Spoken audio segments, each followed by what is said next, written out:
Kim Jong Un, जन्म 8 जनवरी 1984, उत्तर Korea. एक उत्तर कोरियाई राजनीतिक अधिकारी हैं जिन्होंने अपने पिता किम जोंग इल के बाद उत्तर कोरिया के नेता 2011 का पद संभाला। सबसे कम उम्र किम जोंग इल के 3 बेटे। किम जोंग उन ने अपना अधिकांश जीवन लोगों की नजरों से दूर बिताया और उनके बारे में बहुत कम जानकारी थी। नमस्कार दोस्तों, आपका बहुत बहुत स्वागत है हमारे चैनल नॉलेज टॉपिक में। किम के प्रारंभिक जीवन से जुड़ी सभी जानकारी केवल उत्तर कोरिया के तानाशाह द्वारा या फिर उन लोगों के द्वारा ही मिली है जिन्होंने उसे विदेशों में देखा है, जैसे कि स्विट्जरलैंड के विद्यालय में किम के द्वारा पढ़ने की घटना।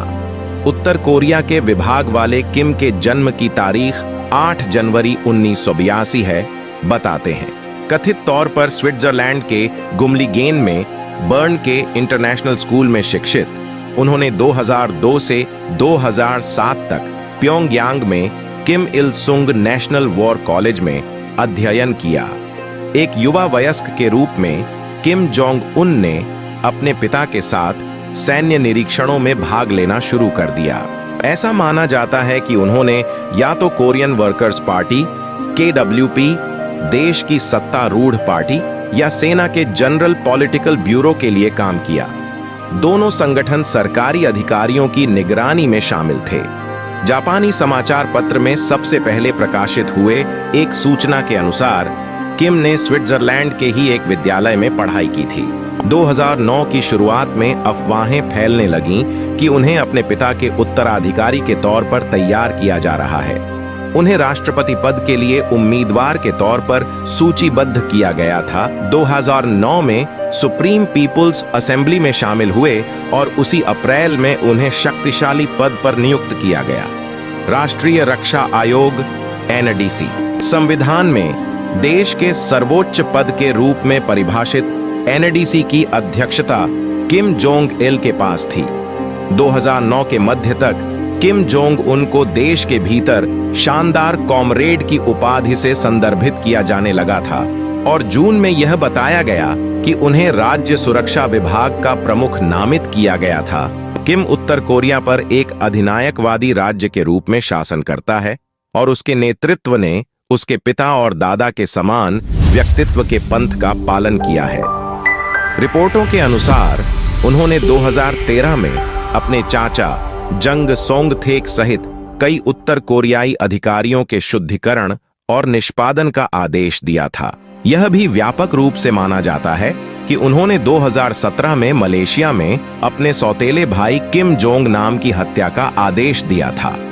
उन्होंने उत्तर कोरिया में उपभोक्ता अर्थव्यवस्था, निर्माण परियोजनाओं और पर्यटक आकर्षणों के विस्तार की अध्यक्षता की है।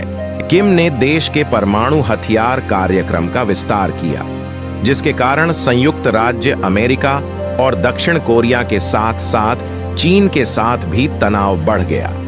2018 और 2019 में किम ने दक्षिण कोरियाई राष्ट्रपति मून जे इन और अमेरिकी राष्ट्रपति डोनाल्ड ट्रंप के साथ शिखर सम्मेलन में भाग लिया, जिससे उत्तर कोरिया और दोनों डोनाल्ड ट्रंप के साथ शिखर सम्मेलन में भाग लिया, जिससे उत्तर कोरिया और दोनों देशों के बीच कुछ हद तक तनाव कम हुआ।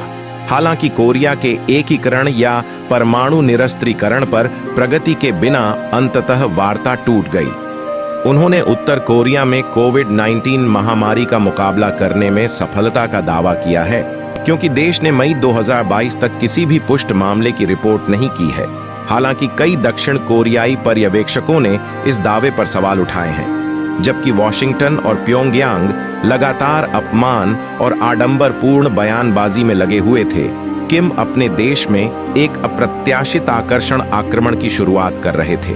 कोरिया की डेमोक्रेटिक पार्टी के उम्मीदवार का चुनाव मई 2017 में दक्षिण कोरिया के राष्ट्रपति के रूप में मून जे इन ने उत्तर और दक्षिण कोरिया के बीच संभावित फिर से जुड़ाव के लिए द्वार खोल दिए थे। मून ने दक्षिण कोरियाई राष्ट्रपति रोह मू ह्यून के प्रशासन के दौरान उत्तर की ओर पहले की सनशाइन नीति की देखरेख की थी, लेकिन उत्तर कोरियाई परमाणु कार्यक्रम के बढ़ने से मून को पद पर आने के बाद बहुत अधिक आक्रामक स्वर अपनाना पड़ा। फिर भी दक्षिण कोरिया के प्योंगचांग में 2018 शीतकालीन ओलंपिक खेलों से कुछ हफ्ते पहले दोनों देशों ने एक संवाद शुरू किया, जिसके कारण उत्तर और दक्षिण कोरियाई एथलीट एक ही दोनों देशों ने एक संवाद शुरू किया, जिसके कारण उत्तर और दक्षिण कोरियाई एथलीट एक ही शरीर के रूप में और एक एकीकृत कोरिया को दर्शाने वाले झंडे के तहत उद्घाटन समारोह में मार्च करते दिखे। किम यो जोंग ने खेलों में भाग लिया। कोरियाई युद्ध की समाप्ति के बाद से दक्षिण कोरिया का दौरा करने वाले उत्तर कोरिया के शासक परिवार के पहले सदस्य बन गए। 10 फरवरी को मून के साथ एक ऐतिहासिक बैठक में यो जोंग ने अपने भाई का एक हस्तलिखित नोट दिया, जिसमें दक्षिण कोरियाई राष्ट्रपति को जितनी जल्दी हो सके प्योंगयांग में उनसे मिलने के लिए आमंत्रित किया गया था। कहा जाता है कि किम जोंग इल के सभी बच्चे स्विट्जरलैंड में रहते थे। साथ ही 2 सबसे छोटे बेटों की मां भी कुछ समय के लिए जिनेवा में रहती थीं। पहली रिपोर्टों में कहा गया था कि किम जोंग उन ने 1993 से 1988 तक चोल पाक या पाक चोल नाम से स्विट्जरलैंड के गुमलीगेन में बर्न के निजी इंटरनेशनल स्कूल में पढ़ाई की थी। उन्हें शर्मीले, एक अच्छे छात्र के रूप में वर्णित किया गया था, जो अपने सहपाठियों के साथ अच्छी तरह से मिलता था और बास्केटबॉल प्रशंसक था। उन्हें एक बड़े छात्र द्वारा संरक्षण दिया गया था, जिसे उनका अंगरक्षक माना जाता था। उनके बड़े भाई किम जोंग चुल ने भी उनके साथ स्कूल में पढ़ाई की।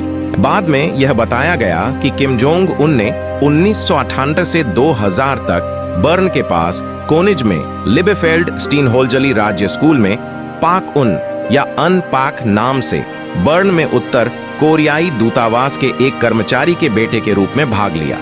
अधिकारियों ने पुष्टि की कि उस अवधि के दौरान एक उत्तर कोरियाई छात्र ने स्कूल में भाग लिया। किम ने पहले विदेशी भाषा के बच्चों के लिए एक विशेष कक्षा में भाग लिया और बाद में 6वीं, 7वीं, 8वीं और अंतिम 9वें वर्ष के कुछ हिस्सों की नियमित कक्षाओं में भाग लिया। 2000 की शरद ऋतु में अचानक स्कूल छोड़ दिया।